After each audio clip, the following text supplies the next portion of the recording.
Rightio. Still sick. That's great. But gotta go work on the car again today. Gotta try and get this done. So with my car, I know I didn't really get through the whole episode last time. I did end up getting that shock out, but it was just a bit hard for me to record it all because I was reaching that point with my voice and being so sick where I just could not talk anymore.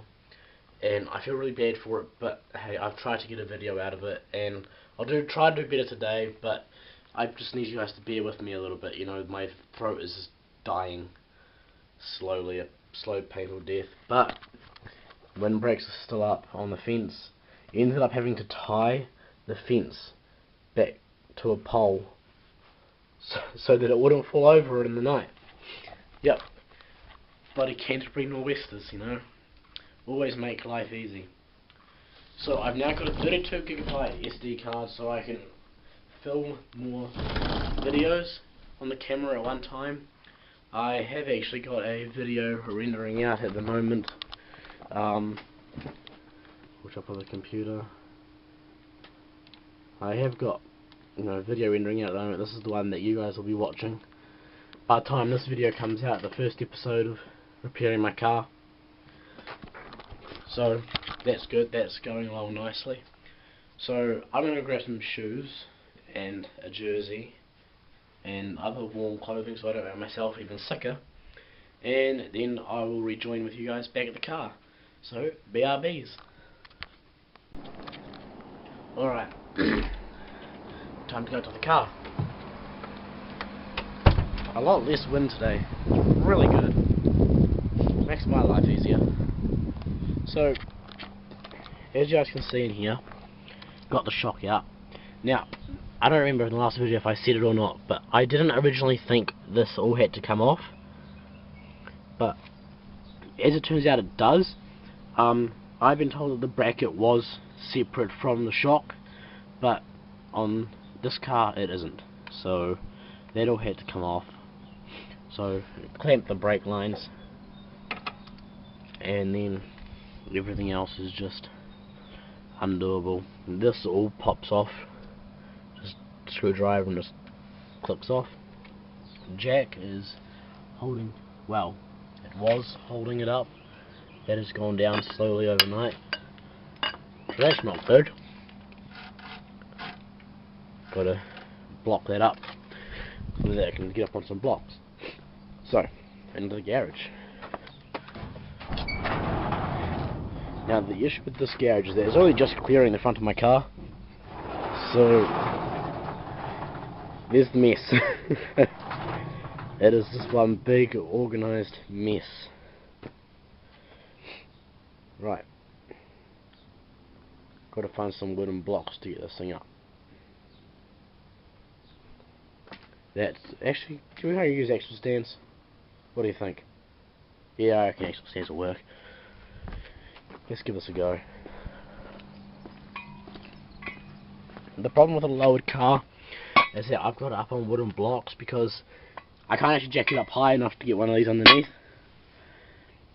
So, as a result, ta-da!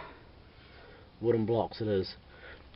The other thing, I have to get underneath the car to get a bit of wood to put underneath the axle stand, because otherwise my driveway just gets destroyed from the added weight. So, it's been raining. Moisture's built up underneath the edge of the car. Alright, I'm going to get that blocked up with the axle stand, and then I will rejoin with you guys once I'm onto the other wheel.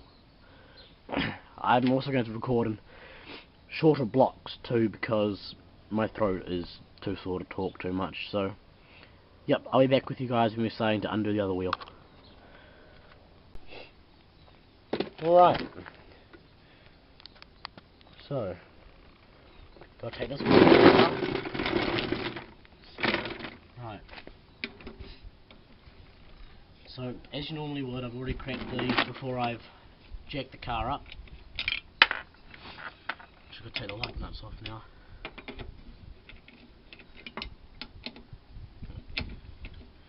So just take all 4 of these off.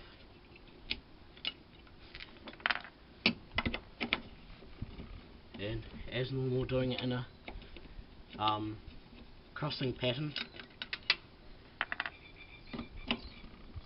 They all come off in order.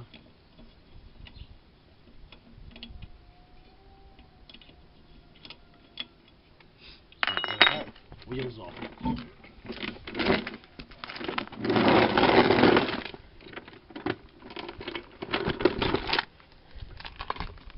Okay, wheels staying over here, like so. Right. Now, actually I'm going to put a CRC on those before I put those back on.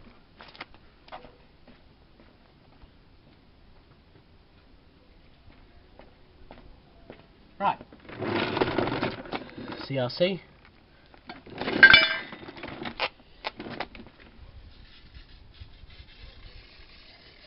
Give those a little spray. Lubricate them a little bit. Screw those back on so they don't get lost.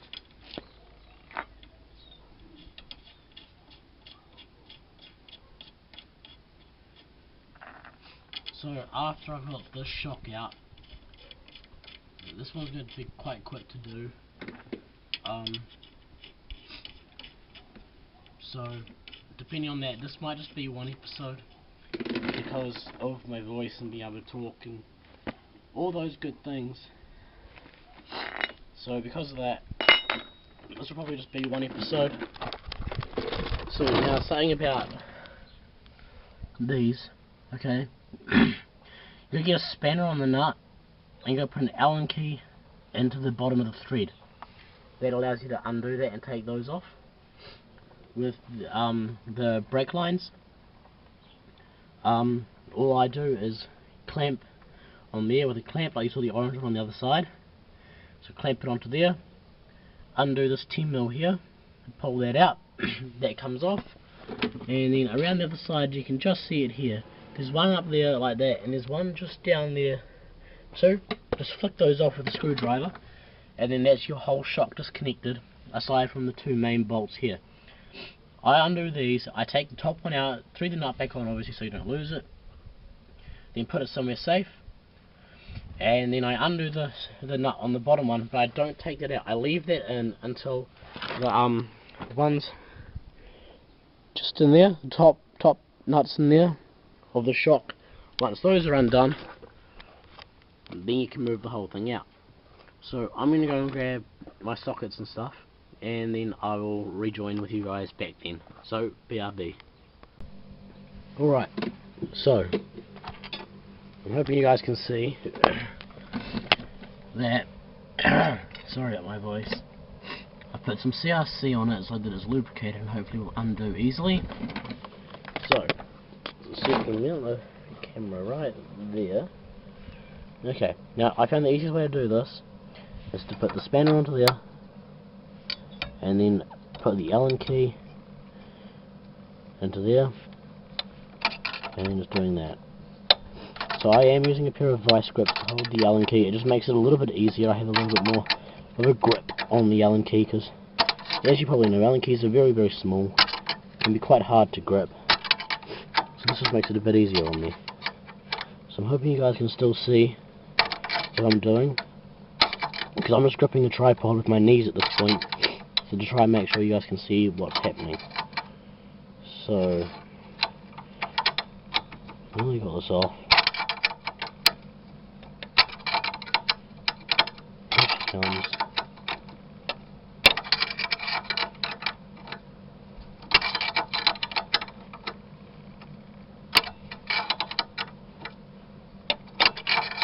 So I've decided that what I might do is record my whole day's work on the car, and then I break it into a couple of parts and not, I don't know, but I'll work that out as we go along. So that is now off. Okay. Here's the nut that comes off with it. Right, so push that through there. Push that out of there. Folds down. And then make sure that you don't go losing your nut. Put the nut back on. Which is quite awkward to do with just one hand. Anyway. Now onto this 10mm here. Right. By the way, the best way to work with cars... Oh, camera's falling off the tripod, don't do that. Right, best way to work with cars is to be over-prepared. I have way more tools here than what I actually need. Anyway. 10mm. So we put the 10mm onto there. And then loosen. But got to grip a nut that's down underneath here as well. So I can't do this with the camera, so I will bring you guys back once I've done that. Also need to put another clamp onto the hose here to stop leaking and saves you money from having to replace the oil for the brakes. So yep, I'll be back. Alright, bring those back in. Got the brake lines off and got my clamp on here to stop that leaking. That's off, that's off. So now I'm just going to get a screwdriver in there and flick that off. So, where's my screwdriver? Oh, in the garage. Where else would it be? Right, I recommend using the thickest screwdriver you have. Definitely helps. So this is quite awkward trying to get it from this angle. I mean, last time I took the shock right off and then did this bit last, but I'm gonna try to get it into there and then try and pry that off. Oh,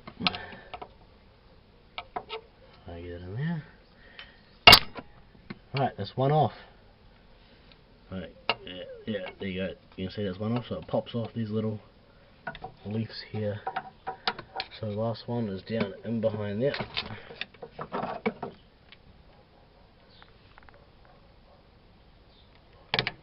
Don't know how you guys can see it. The camera's on a bit of an angle to try and get to this one.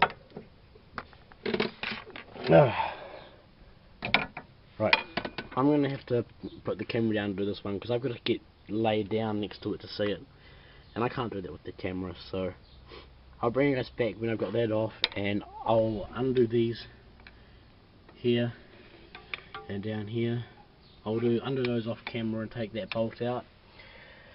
Then I'll bring you guys back and show you that, and then we'll jump inside the car and finish off getting this thing out. Alright, so BRB. Alright. So, on the outside of the vehicle, we're good. Everything is undone. Everything's disconnected. You can see the little tags there that popped off. The linkage there is disconnected. The brake hose is disconnected. All those are both undone. That one's still in there, but that's only there so that it holds the bottom of the shock in while I undo the top. Once the top's undone, that comes off, whole shock comes out. Piece of cake. He says at this point of the removal. Now, those Monroe shocks, from people I've talked to and just the people I know, a lot of people have told me that they're actually not that good. So I'm not going to replace it with Monroes. I'm going to go and get I can't remember the name of it. Yay. I'll let you know what the shocks are that I'm getting, and I'll even show you that I'm going to buy them new rather than second hand. I just want my car to have a little bit more life left in it. You know, I don't want to get second hand ones and then get told in a couple of years time, oh, they're no good. So I'm going to buy some brand new ones, some better quality ones than those, and put those in. But now we're just going to get inside the car. So open the door, get inside the car, and we're undoing those. So I'll go get the tools and extensions I need, and then I'll be back. So BRB. Alright, got my socket wrench, extension, socket. The size, I think it's about a 15mm, 14-15mm. That's what I worked it out to be. And now I'm going to try and get in there and get to the nuts that are in there. But I'm not going to do that on camera because I can't actually see from the angle I'm at. So I'm going to be using a little mirror, as you can see here. Little mirror, and I will be using that so that I can find the nuts and things on and get them undone. So I'll rejoin with you guys once I've got them out. So see you in a few. Right, got all 3 nuts off. Now I'm going to try see if I can get it started. Oh, careful there. You can see. There we go. There's the top of the shop. That's what we're pulling out. Gotta be careful with this. Don't want to break it too much. Do want this to go back in, otherwise it'll be kind of sad. Rightio. So now we can get out of the vehicle. Now, with nuts and bolts and all that good stuff, always get containers. I like to use separate containers for separate things, so I don't know, those will go inside the car, those will go outside of the car. That just helps me identify where everything goes and just makes it a bit easier on me. So now we've got that out, last job is to get the jack, get this lifted a little bit, and then take that last bolt out of there and we can remove the whole shop.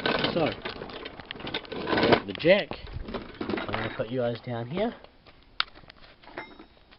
Right, I'm going to grab the jack.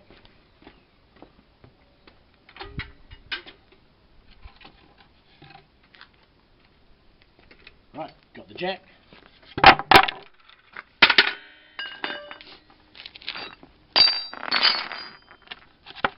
So, good wood. Stops the jack sinking into the driveway.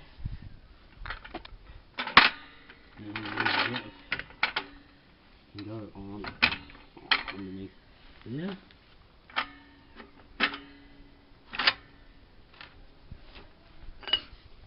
And then we'll get her jacked up. Just a little bit. Just to relieve some of the spring tension. Right, now I'll grab you guys back over here. Right, so now we're going to get that nut out. What's the best way to do this? Well, it depends on the nut really. Well, not nut, bolt. That one's just going to push quite easily. The other side, I did have to get a hammer out and hammer it. The other way of doing it is to use vice grips. Now, these have to be loosened off a bit, make them a bit larger to actually grab that bolt. That should be good. Open them and then grab hold of the bolt. Like that. It comes out nice and easy. Righty ho. Now this is where the magic happens. After rethreading the bolt to its nut. Always do this. It saves losing the nut. That way if they're all together you can't lose them. So definitely recommend it. Hey look, family at home. That's always a good thing. Right. Now for the magic part. Trying to actually remove the whole shop. So this is going to be about hard for me to do with just one hand, so I'm going to put you guys down and BRBs. Alright, I'm just kind of experimenting with an angle to keep the camera at. So now what we're going to do is drop the jack.